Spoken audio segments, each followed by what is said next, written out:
Hey everybody, it's Robbie from Wrench Syndicate, and welcome back to another episode. Yeah, I've been away for a little over a month, so it's been a month since I posted my last video, and we're back with the Jaguar project again. So more parts have arrived. Some parts I've already put on, like this nice carbon fiber spoiler on the back, just to finish the back end off. Didn't film it though because it's pretty much straightforward. Clean your paint of any product and then take off the sticky adhesive and put it on. You know, test fit it beforehand and put it on. So more parts have arrived. New Jaguar logos, badging, things like that, all in gloss black. I got a new trunk lid trim piece in gloss black off of eBay Auto. It's a used part, new for me, but $125, and it came with all the buttons, the license plate lights, and the camera, which is really good because this camera in here is defective, and to get a single one straight from the dealership is $900, probably about $300-400 from eBay Auto, and taking a risk whether it's going to work or not from them. So couldn't really see anything wrong. $125 for the molding, and it comes with all the parts. Don't really have anything to lose and everything to gain, so I'm gonna have to put that on. But today I'm going to reprogram the sat nav because it's on the wrong region. And that happened because I dropped the laptop, and as I went to grab for it, I hit a key or something on it and reprogrammed the region. So we're going to redo that today. And then brake pad sensors, those are in. Window washing pump, the one I installed on a couple of videos ago, it worked, kinda, but it's a fault with the pump. Basically I got a defective one and it doesn't really pump that well, so got a new one coming that's arrived, got to put that in, and then it's off to do some other cool stuff with the vehicle. But first, let's get that intro out of the way.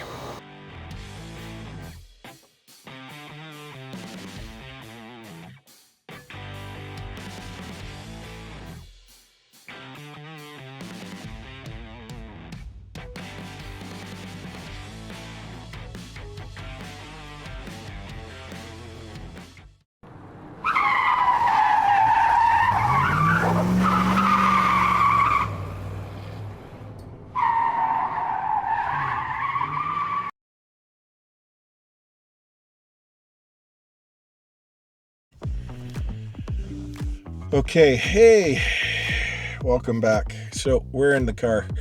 The 12 volt constant power supply from the Noco Genius 50 that I'm using is hooked up, and I am now just starting up the software for the car's diagnostic system. Now, it's pretty much a hard thing to show you because there is not a lot of room in here, and yeah, can't really swing a cat in here. So I'm trying it with two different cameras. I got the DJI, this is the one here that I'm looking at right now, but I can't get anything in front of the laptop, so I will explain it, but I also will give you a menu rundown in static form of what was done, where you have to go within the SDD software. It's about the only way I can actually get this to be done. So bringing up my diagnostic software. Okay, so what I'm doing right now is I'm getting it to auto read the VIN. So it's going through its process. Now, I could probably use the Autel. With the Jaguar, and the Range Rover, I've decided to actually use the SDD software for it. So I've gone into service functions.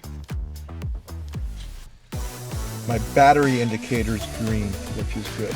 So what I'm doing right now is downloading the vehicle's configuration file. Of course, there's a whole bunch of lights that happen while it's downloading it. One of the things I noticed on the car was the windshield wipers are not working when I press them. And there is a feature on here that was disabled, which is your windshield wiper upstroke wash. So I'm just enabling that right now. And going through all the motions where you got to press start and stop.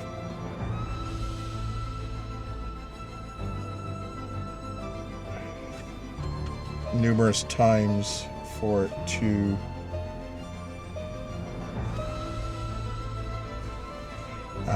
do its stuff. Now I'm running a diagnostic check on the vehicle. So it's doing its thing before I go into the customer configuration file, which is where a lot of stuff is turned on or off by the dealership depending on what you purchased with the vehicle. Things like your folding mirrors. That's where the file on the setting is to turn it on and off, depending on your vehicle. Now, Jaguar has it in what's called a customer configuration file. BMW can have it in a different location.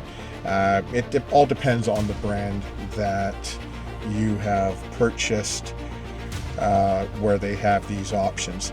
But the process is the same. You're going to turn things on that you want on that are installed in your vehicle, and turn things that may be nagging that you don't like off. And so I'm going to be going into that. But there's a lot of pushing the engine start stop button to put it into position 2. Now the thing is with doing this, yeah, if you're going to use a quick system like Carly or any other third-party ODB2 programmer, yeah, you can get away with it with not having your car attached to a constant power supply. I'm using actual dealership level diagnostics here, so it does do a lot more. And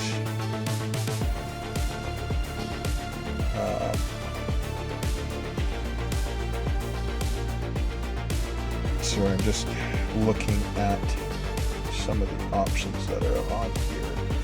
So I'm going through all these processes.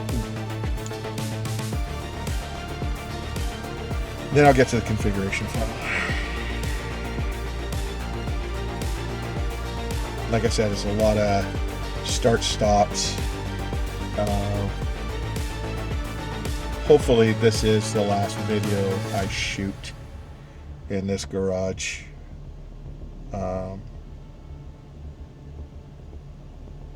I'm thinking of actually moving the vehicles out of here to a new location, only because of what I got told today. And it's nice, the lights are off. Can't get these lights on.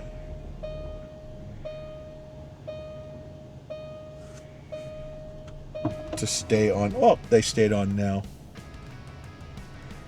But you're hearing all these warning chimes. One, the door is open so I can look at the other camera, which is over there.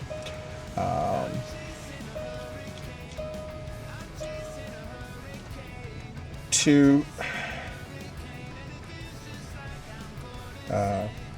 it just gets hot in here. Yeah, and you're hearing all the alarms from everything that it's checking out.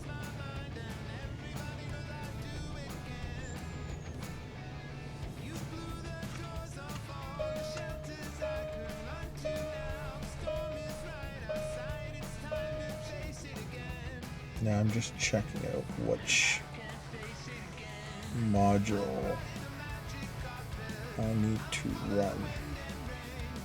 So I'm reloading the configuration file as the car was built from the factory.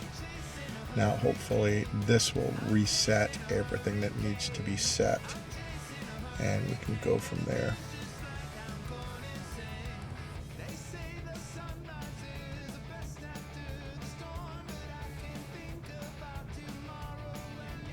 Now I will have to let the car sit for 30 minutes as it goes through its thing. After, I'll have to disconnect it from the power, and hopefully this reinstalls everything the way the car was built from Jaguar, because I don't know if anybody else has gone in here and messed with it or not.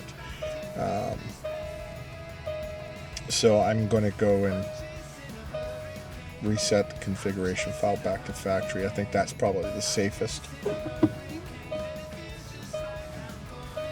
So the car's honked. Download is complete. I can feel things in the back turning on and shaking a bit. Switch position to off. Hit the tick mark. Pressing tick to complete thing. Turn my ignition on to position 2. Press the tick mark.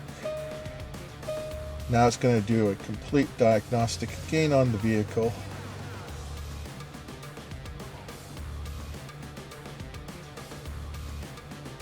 And hopefully that will reload the maps.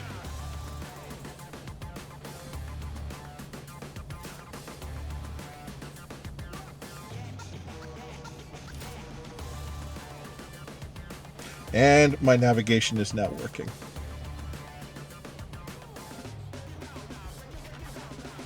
So it wasn't really too bad. Basically the configuration, what happened was the configuration file got messed up and something on the audio control module got screwed up. So by downloading the factory configuration file from the factory for this car and setting it, reloading it up, because there is an A and a B. There's like a backup configuration file. Now I set the one that I saw being screwed up to non-Canada region, Americas as they call it, from the Brits. It was in a total different region. So I reset that back to North America, and then saved it. Now that looks like it also moved it to a B. Not sure how. And then it still wasn't working. No matter what I was doing, nothing on the sat nav would work. I'd resave the configuration file, still same thing. Everything else worked on the dash except navigation would not turn on. It said unknown location. Satellite radio's working. Everything else on the controls worked except for navigation. So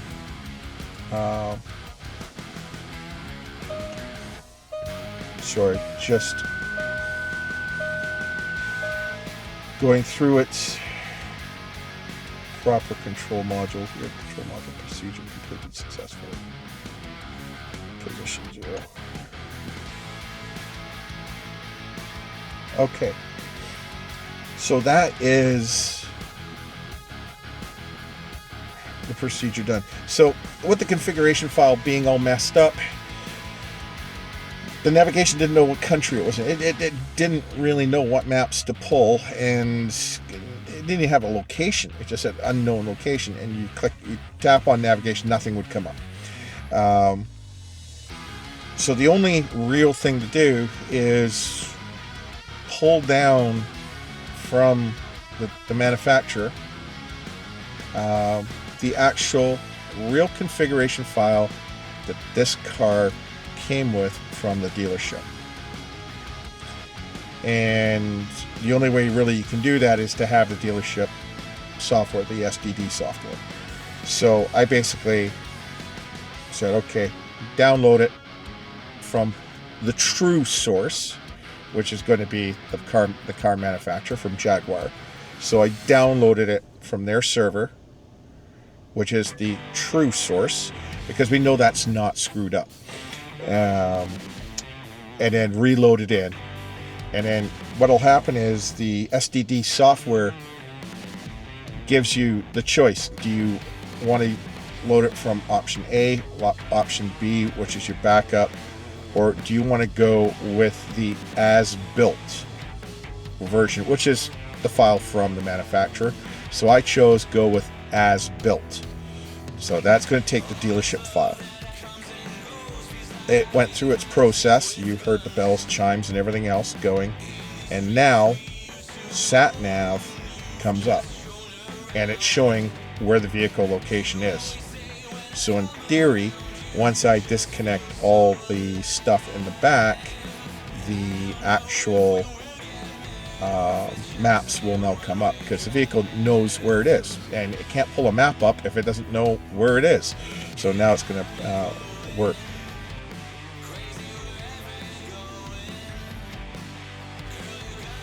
Similarly, with the keys, now using the SDD software, we were having a big problem programming the keys. And I'm going to take this camera here. You can look on that camera over here outside the door, and you can't really see this from out there, but we're going to try and show you with this camera what we saw. So when you're looking at the SDD software, you have all of this across the top here.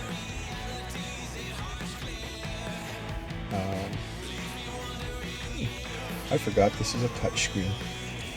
So there are lots of options in here.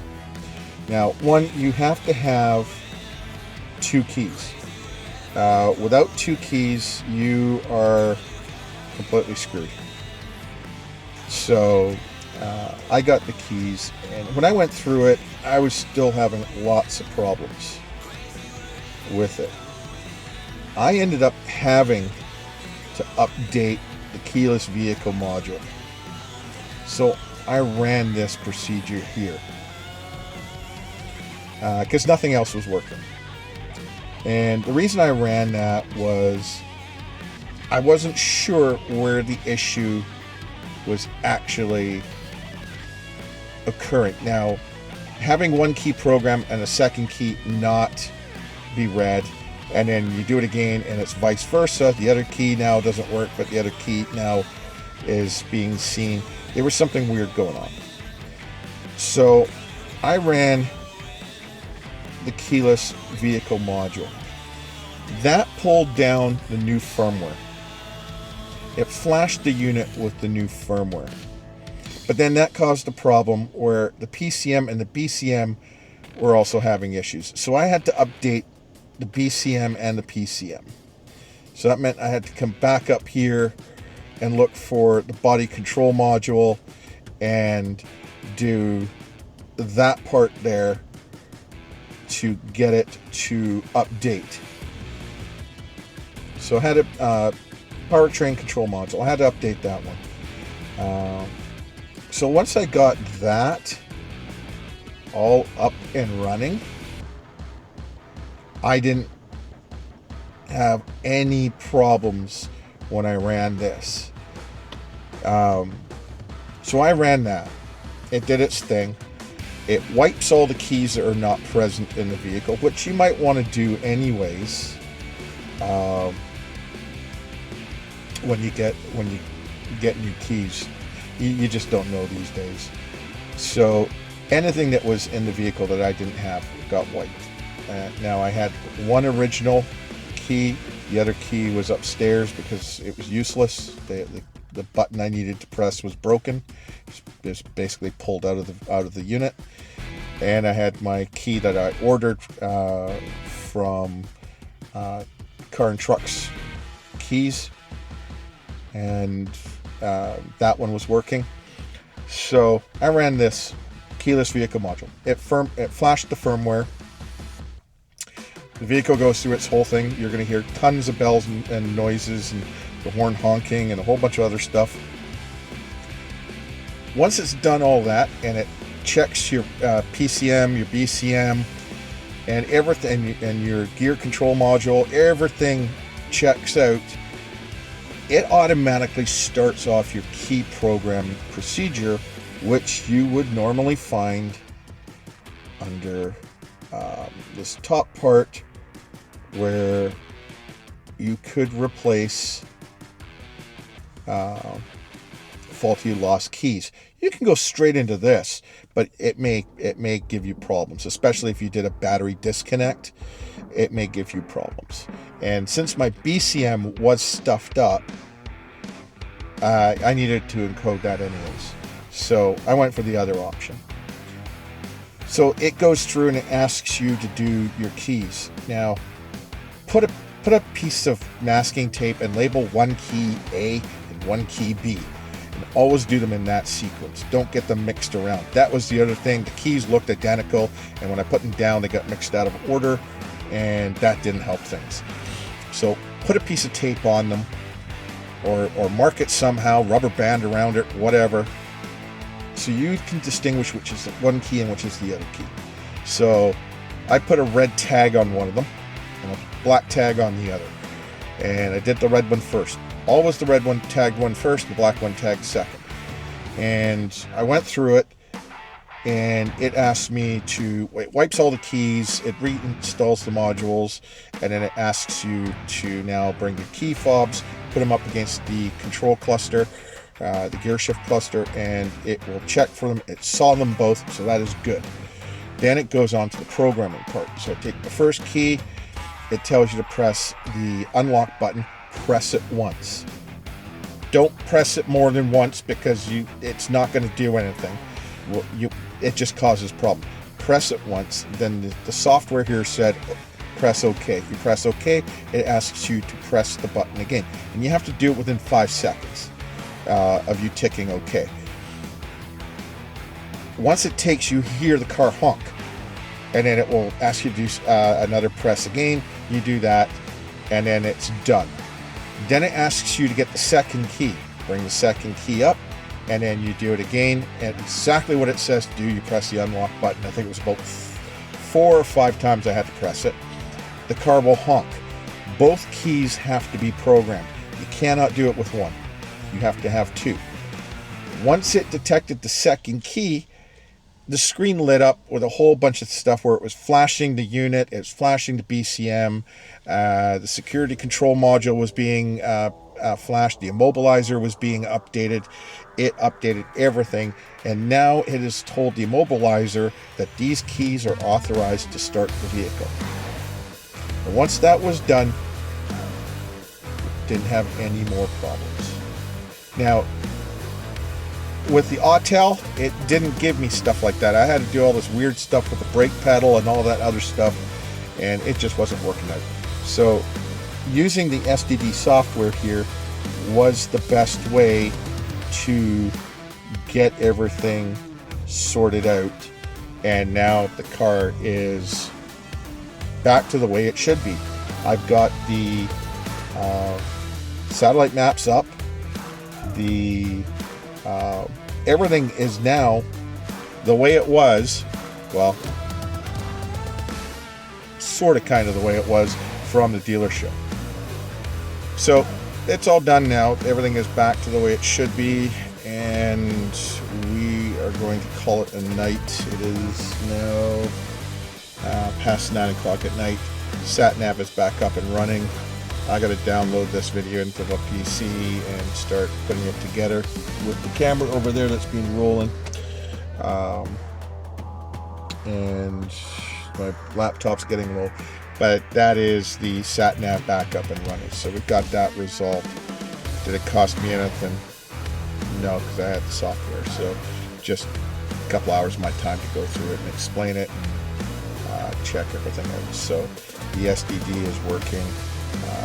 I'm happy I bought that. Now it's just to go through and start doing some of the other nagging little issues that were never taken care of by the previous owner. Got to pull the wheels off and put the new brake wear sensors in. That'll take care of the issue on the dash that says low pads, because you have to replace your wear sensors when you change your pads. You can't reuse them. It's just going to throw a fault on the dash. Why? Just to save a few bucks. Rear carbon spoilers on. I got to measure the front for the front lip spoiler that goes underneath the bumper. I'm going to get a carbon fiber one. Already spec'd out the wheels. We're not telling you what design. They are Boston. Not telling you what color they are. To address the crappy wheels on there, I am going to go up to a 20-inch rim and 20-inch wheel, and go wider. I'm going to max it out to the max spec from the manufacturer. The XF came with 3 different wheel sizes, so I'm going to go for the 20-inch and the wider ones. I think something that's all-wheel drive with a supercharger in it and as much pep as this vehicle has should have as much grip on the ground as it possibly can. And then from there on, it's now fix some of the small paint blemishes and get those restored, and probably give the leather seats another clean again. And that's the vehicle pretty much done. Rear camera and parking sensors to diagnose, but I think that's a CAN bus error with the camera. Unfortunately, the camera that came with the trim piece that I bought isn't the right connector to the system here. So I'm going to see on eBay Auto if I can get one that has the correct connector and get it. If not, then I'm going to have to buy it from Jaguar, which is about $900. And then a tire pressure monitor sensor that's out. That's either the sensor or it is the reader, and that's the weird part. I gotta check because it's on the front. Now the front driver's side was hit. Did they not connect it up? Is it that one or is it the passenger side? I'm thinking it's the passenger side one that's out, because the windshield washing pump was also burnt out. So it's hard for me to tell what they've actually done on this vehicle, because a lot of weird crap was done that didn't make sense. But for buying it for $8,000, it's a nice second car. You know, I don't want to be driving the nice Range Rover all around all the time and putting more miles on that. Sometimes I just want to drive a car. I don't want to drive the big Range Rover. And this car is a lot of fun. It's a lot of fun to drive. So yeah, we're making progress. Car's now working with the key fobs, and now I fixed the sat nav. It's on the right region, so everything is slowly moving forward. I'm going to be going away again for work, another month away. It's just that time of year where it's my busiest, so we're going to get this video out. I am going to show you a quick video on a new window washing product that my friends over at True North have. It's made by McLaren. Yep, those guys, the guys that make the McLaren. They have this ceramic infused basically window soap, as I call it, for cleaning your windshields, but it has ceramic properties to it. So I tried it out on the Range Rover. The stuff actually works really well. There's some tricks to it. You don't want to let it dry, that's for sure. You got to kind of wipe it on, get it sudsy, and then wipe it off and then buff it, and then it's perfect. But so until next time, catch you around.